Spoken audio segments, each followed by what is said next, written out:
باشە ئێمە لەسەر دیدگای مەسیحیەکان بۆ کارەکانی سەرۆکی حکوومەت میوانێکمان هەیە ئانۆ جەوهەر سەرۆکی هاوپەیمانی حامورابی مەسیحی کە لە ستۆدیۆ لەگەڵمانە کاگانۆ بەخێر بێی بۆ ستۆدیۆی کوردستان 24 پاڵپشتی ئێوە بۆ سەرۆکی حکوومەت مەسرور بارزانی لە چی وە سەرچاوی زۆر سپاس کاک عەمار، سپاسی کوردستان 24 دەکەم. بەڕاستی ڕۆلی کاک مەسرور جەنابی سەرۆکی حکوومەت وەکو سەرکردەیەکی کوردستانی ڕۆلێکی گرنگە لە قۆناغێکی مێژووی زۆر گرنگ و هەستیار لە مێژووی کوردستان. جەنابی کاک مەسرور درێژە پێدەری هزر و بیر و عەقلیەت و تەریقەی بارزانە کە لە جەنابی شێخ عەبدولسەلامەوە بۆ جەنابی خودان بۆ جەنابی بارزانی نەمر و ئێستا سەرکردایەتی دەکا جەنابی سەرۆک کاک مەسعود بارزانی. جەنابی کاک مەسرور پێشمەرگەی و قوتابی دڵسۆزی جەنابی سەرۆکە و درێژە پێدەری ئەم تەریقە پیرۆزەیە کە هەموو پێکهاتەکان پێکەوە لە دێر زەمانەوە کۆ کردیتەوە: کورد، کەلدان، ئاشووری، سریان، ئەرمەن، تورکمان، موسڵمان، مەسیحی، کاکەیی، ئەیزیدی، جوو، سابی ئەیمەندائی، گشت ئاین و ئاینزاکانی کوردستان پێکەوە بە یەکسانی بە دادپەروەری پێکەوە کۆ کردیتەوە و ئاراستایان کردووە بۆ ئەوەی خاچی خۆیان بپارێزن و هەمیشە ڕێگا بگرن لەوەی کە هەر هێزێک هەر لایەنێک بتوانی ئەم خاکە پیرۆزە داگیر بکاتن یاخود مافەڕاوەکانی ئەو ملەتە زەوت بکاتن. بۆیە پشتگیریکردن لە ڕێزدار جەنابی کاک مەسرور پشتگیریکردنە لە خۆمان، پشتگیریکردنە لەم خاکە و تەنها بابەتەکە بە هیچ شێوەیەک شەخسی نییە. بە ئامانجکردنی جەنابی سەرۆکی حکوومەت، بە ئامانجکردنی کیانی قەوارەی هەرێمی کوردستانە. زۆر باشە کاگانۆ، پاڵپشتی سەرۆک وەزیرانی هەرێمی کوردستان لە پێکهاتەکان بەگشتی و بە تایبەتیش پێکهاتەی کریستیان چەنە گرنگە بۆ پاراستنی ئەو چوارچێوەیەی پێکەوە ژیان کە جەنابە ئاماژەی پێکرد کە لە دێر زەمانەوە هاتووە لە هەرێمی کوردستان. وەک بە بەڕێستان ئێستا باسمان کرد، ئەم ئامانجکردنە بۆ شەخصی جەنابی سەرۆکی حکوومەت نییە. ئامانجکردنی کاک مەسرور ئامانجکردنی قەوارەی هەرێمی کوردستانە. جەنابیان هەموو هەوڵی خۆیان خستیتە گەڕ بۆ ئەوەی ئەم کیانە بپارێزن و هەر ئامانجکردنێک بۆ سەرکردە نیشتمانەکانی کوردستان و کاک مەسرور کە یەکێکە لەو سەرکردانە کە ئەمڕۆ سەرکردایەتی حکوومەت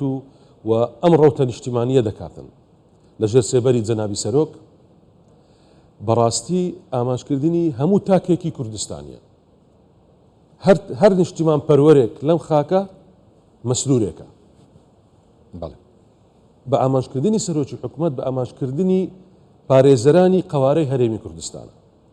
بۆیە ئێمە کە بەرگری دەکەین لە کاک مەسرور بەرگری لە خۆمان دەکەین، لەم قەوارەیە دەکەین. زۆر باشە. ئێوە لە با بڵێن بەیانەکەشتانە و لە قسەکانی جەنابیشتا ئەمدانی منەوە خوێنمەوە کە بە ئامانجگرتنی سەرۆک وەزیران لەم کاتەیە هی ئەوەیە کە ئەو شەڕی گەندەڵکارانەکات و ئەگەر ئەو شەڕی گەندەڵکارانەکە بۆچی ئەبێ ڕێگری لە سەرۆکی حکوومەت بکرێت کە شەڕی گەندەڵکاران بکات و بە ئامانجی شەگیرە لەسەرەوە. ئیمامی شافعی دەفەرمێ تەماشا بکەن ئەگەر لە کاتێک کە زۆر فتنە هەبی تاکو بزانن حەق لەکوێیە، تەماشا بکەم بزانن تیری دوژمن بەرەو چێە، ئەو حەقە. بۆیە بەڕاستی جەنابی کاک مەسرور وەکو سەرۆکی حکوومەت و سەرۆکی کابینەی نۆیەم وا لەگەڵ ئەندامانی کابینە، ئەندامانی ئەنجومەنی وەزیران، بەرنامەی کابینەی نۆیەم بەرنمەیەکی چاکسازیە، پرۆژەیەکی نیشتیمانیە بۆ ئەوەی کوردستان و دامەزراوەکانی کوردستانی هەنگاو بە هەنگاو بەرەو دامەزراوەکانی بەهێزتر و بەوەش کوردستان بەرەو دۆخێکی بەهێزتر بڕواتن بەرگری لە مافە دەستوریەکانی کوردستان بکەین بتوانین بە هەموو شێوەیەک چاکسازی بکرێ لە دام و دەستگای حکوومەت و هەروەها بەرنمەیەکی دوور و درێژ و هەنگاو بە هەنگاو بۆ نەهێشتنی گەندەڵی دابڕێژرێ و بچەسپێ و کاری لەسەر بکرێت بۆیە هەر کەسێک کە دژمنی چاکسازی بی دژمنی نەهێشتنی گەندەڵی بی دژمنی قوارەی هەرێمی کوردستان بی دەبیتە بەشێک لە بە ئیستیهدافکردن و هەروەها دژایەتیکردنی ئەم تەجروبەیە کە بە سەرکردایەتی کاک مەسعود باشە ینی ئەگەر یەکە تەماشای قسەکانی جەناب بکڵێت ئەم هەموو پاڵپشتی تۆ بۆ سەرۆکی حکوومەتی هەرێمی کوردستان مەسرور بارزانانی ڕەنگە لەبەرەوە بێ جەناب وەزیری لە کابینەکەی مەسرور بارزانیە بەڵام وەکو وەزیرێکیش ئێوە بەشدار بوون لە کۆبوونەوەکانی ئەنجومەنی وەزیرانە شایەتن لەسەر هەموو ئەو بیر و بۆچوون و بیرکردنەوەی سەرۆکی حکوومەتی هەرێمی کوردستان سەرۆکی حکوومەتی هەرێمی کوردستان لەو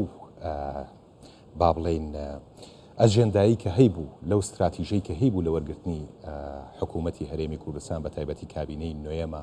هیچ کەم تەرخەمێکی کردووە لەو ئەرکانەی کە وەکو کارنامە ڕایگەیاندووە زانی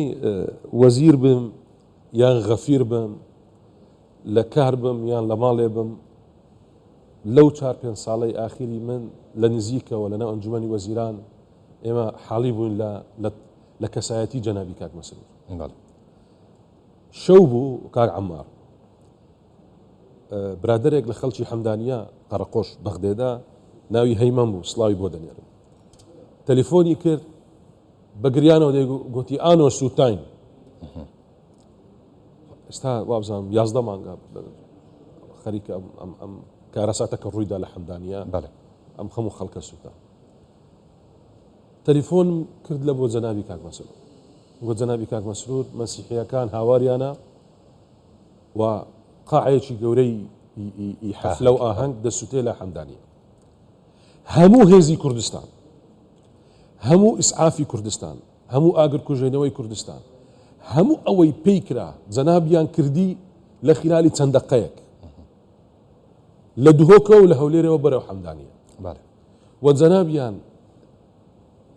یعنی دقە بە دقە لەگەڵ جەنابی وەزیری ناوخۆ لەگەڵ جەنابی وەزیری تەندەروستی لەگەڵ محافزی هەولێر لەگەڵ محافزی دهۆک متابعەی دەکرد بۆ ئەوەی چەند لە هێزدایە